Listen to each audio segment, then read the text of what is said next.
សូមជម្រាបសួរពុកម៉ែបងប្អូនអ្នកគ្នាបាទនេះគឺជាសារសេចក្តីគៀបស្នោបាទប្រភេទដំបូលបាទស្នោពណ៌សកម្រាប់5ហ៊ុនបាទហើយសារសេចក្តីយើងពណ៌សខាងលើបាទខាងក្រោមពណ៌សដូចគ្នាបាទខាងក្រោមបាទគឺ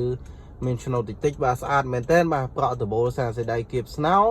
ប្រភេទដំបូលបាទយើងមិនចាំបាច់ប្រើពីដានក៏បានដែរបាទព្រោះបាទខាងក្រោមគឺស្អាតតែម្ដងរលោងបាទហើយគុណសម្បត្តិសារសេចក្តីគៀបស្នោបាទប្រភេទដំបូលគឺជួយកាត់បន្ថយកម្ដៅនិងសម្លេងបានរហូតដល់ 97% បាទយើងប្រើជាប្រភេទសារសេចក្តីគៀបស្នោម៉ាក JP ស្តង់ដារជប៉ុនបាទមិនងាយច្រេះមិនងាយហើរពណ៌អាយុកាលប្រើប្រាស់គឺបានយូរមែនទែនបាទហើយយើងមានស្នោកម្រាស់5ហ៊ុន7ហ៊ុនកន្លះនិងស្នោមួយទឹកបាទតាមតម្រូវការរបស់បងអតិថិជនទាំងអស់គ្នាបាទ